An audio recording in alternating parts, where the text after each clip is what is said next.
Gracias, compañero. Son 9 minutos 49 segundos. Vamos a entonces. Ahora, según recarga punto, sigue Víctor. Sí. Vamos. Víctor Manuel, dirigente de la Corriente Internacional Socialismo Barbari de Brasil, nos va a hablar sobre su ponencia titulada De Lenin a Stalin, la política ecológica en la Unión Soviética y su reversión a manos de la contrarrevolución burocrática. Tenés el tiempo y ya conversamos.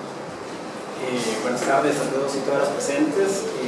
Primero que todo, saludar la realización de este encuentro. Yo participé también en Sao Paulo, donde resido y milito como parte de la corriente Socialismo Barbari. Soy natural de Costa Rica, pero bueno, hago parte de la corriente Socialismo Barbari en Brasil.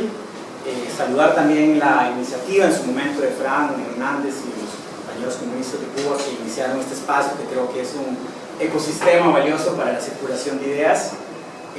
Asimismo, quiero externar un saludo solidario al movimiento estudiantil en la Argentina, que hoy por hoy está protagonizando una lucha histórica, una lucha, un estudiantazo, poniéndose en pie en defensa de la universidad pública.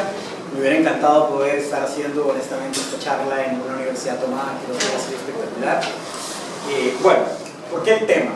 Sin duda alguna, la crisis climática y ecológica representa un desafío de dimensiones colosales. Yo vivo en Sao Paulo y solo para dar un ejemplo, durante el último mes y medio estuvimos bajo una nube de humo producto de los incendios en el Amazonas. Es decir, por cada día que respiramos en Sao Paulo, por el simple hecho de respirar, es el equivalente a consumir 4 cigarros diarios. Es decir, yo y 20 millones de personas más que habitamos en esta ciudad, por eso ando con la garganta todavía dañada. Es una situación bastante distópica.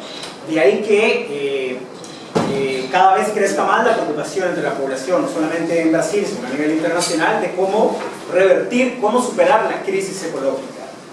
Dentro de la izquierda, sin duda alguna, vamos a tener un consenso básico, acá en la izquierda revolucionaria, de que identificar que el capitalismo es la causa principal y gran responsable de esa fractura metabólica, de ese desgarramiento entre los tiempos del capital y de lo regenerativo de la naturaleza. Y vamos a plantear la perspectiva de la revolución socialista. Todo bien, tenemos acuerdo básico en eso. Pero ¿qué entendemos en ese sentido por una transición al socialismo y por una transición que plantee la reversión de la crisis ecológica? Eso, a nuestro entender, como socialismo barbarie, nos obliga a revisitar la experiencia del siglo XX, a revisitar la experiencia de la Unión Soviética, sobre todo en el stalinismo, porque dio fallida esa experiencia revolucionaria.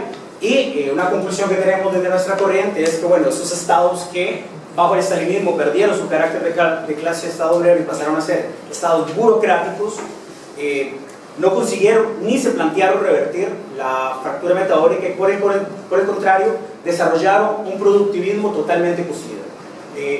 Voy a trazar una diagonal entonces entre esa perspectiva, algunas perspectivas ecosocialistas y un poco el balance que tenemos desde nuestra corriente. Por motivos de tiempo voy a tener que ser muy sumario porque en 10 minutos es muy difícil hacer una comparativa entre el gobierno de Lenin y Stalin en las épocas.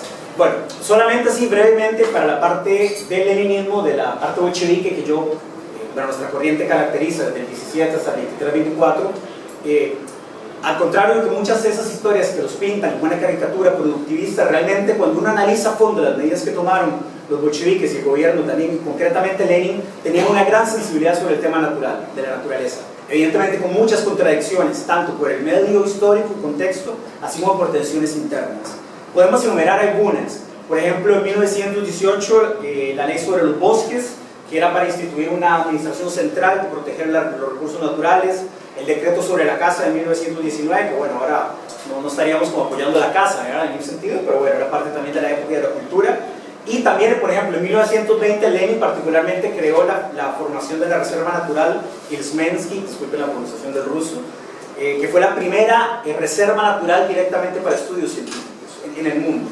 Entonces eso ya da pistas de cómo los bolcheviques realmente tenían una sensibilidad hacia el tema.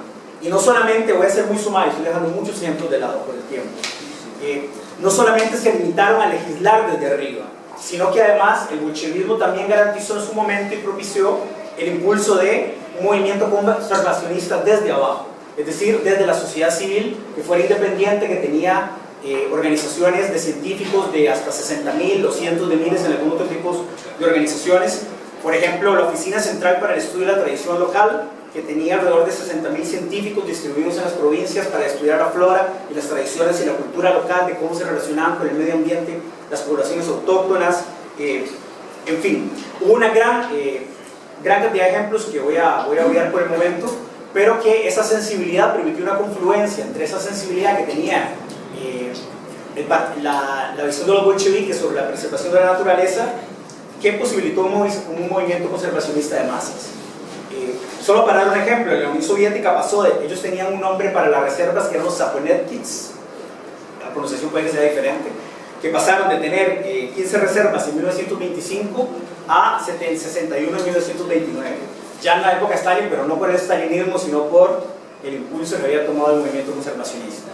Estas medidas progresivas, evidentemente, tuvieron muchas mediaciones objetivas, qué sé yo, por ejemplo, por el contexto de la crisis de la guerra civil y el comunismo de guerra. Solo para dar un ejemplo, la ley sobre la tierra, el decreto sobre la tierra, la nacionalización de la tierra y la reforma agraria, sumamente progresiva, también dio paso a que muchas personas tomaran tierras que eran tierras vírgenes, que fueron deforestadas para utilizar para la agricultura de manera descontrolada en las reservas ambientales, etc. Porque no había a veces capacidad de poder destinar recursos o planificar realmente lo que se estaba aprobando en el sentido de cómo controlarlo, porque todos los recursos estaban enfocados al tema de la guerra civil. Luego, con el comunismo de guerra también hubo mucho saqueo de las reservas naturales, porque iban por productos directos al campo, la pesca, la caza, la madera, para trocar también, para cambiar en el mercado negro. Bueno, y junto con eso también el tema de que bajo el bolchevismo también se desarrolló mucho la primera generación de la ecología soviética, que eso lo analiza John B. Foster, porque hubo un espacio de libertad para el pensamiento científico, sobre todo también durante la época de la NEP, que permitió también que se desarrollaran muchos de los grandes teóricos de la ecología que todavía tienen pesos en la actualidad. Ya como para entrar con el stalinismo, vamos más de tiempo.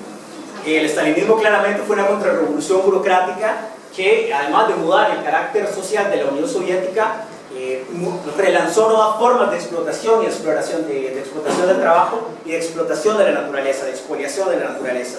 Una lógica productivista burocrática que además era colocar la producción en función no de desarrollar el bien común, del común de la población, sino de una acumulación burocrática. Un cambio en la concepción de la naturaleza, donde la naturaleza comienza a ser asumida como un enemigo interno a vencer, y una transformación de la naturaleza en función de las metas del plan quinquenal. Es decir, no en función de un desarrollo sostenible, sino de cumplir las cuotas establecidas previamente en los planes.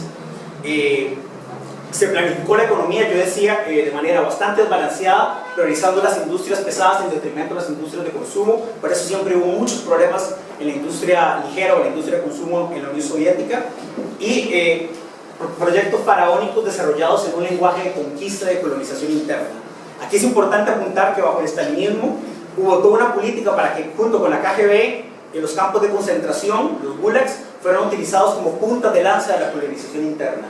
Es decir, para ir a abrir colonias extractivistas que se ubicaban justamente, cuando uno analiza la geografía del terror, es la geografía del ecocidio también.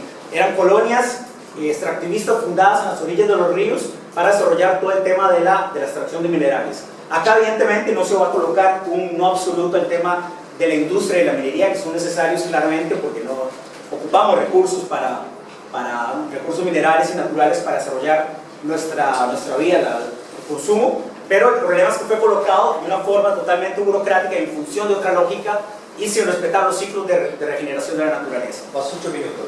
8 minutos voy, perfecto. Y además los gulags a partir de 1925 comienzan a ser pensados como una forma de explotación del trabajo. Antes eran reeducativos los campos de concentración, inclusive durante la guerra civil.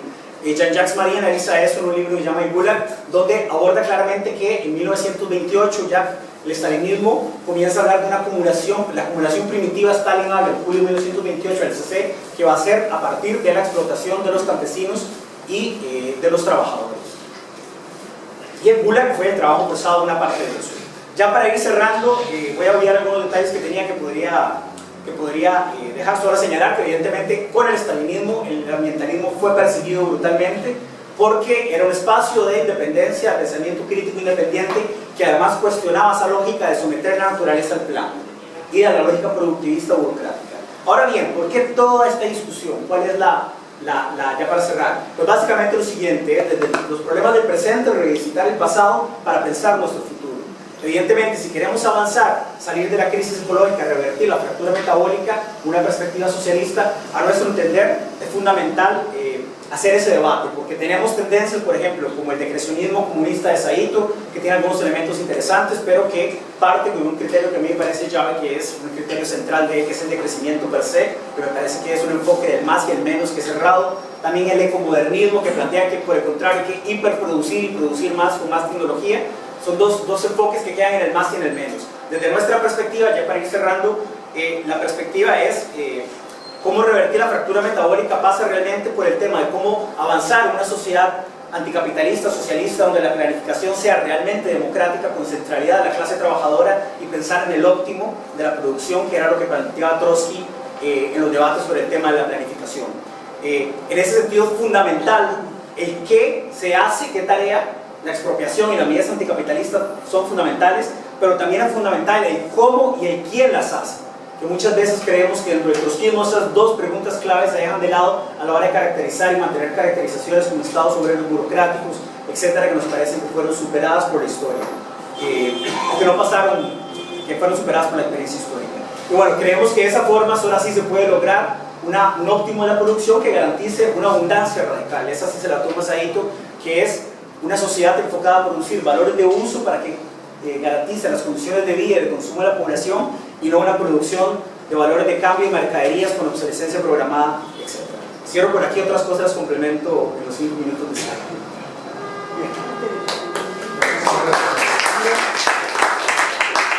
He utilizado 10 minutos 47 segundos, que vamos a hacer unos pequeños segundos.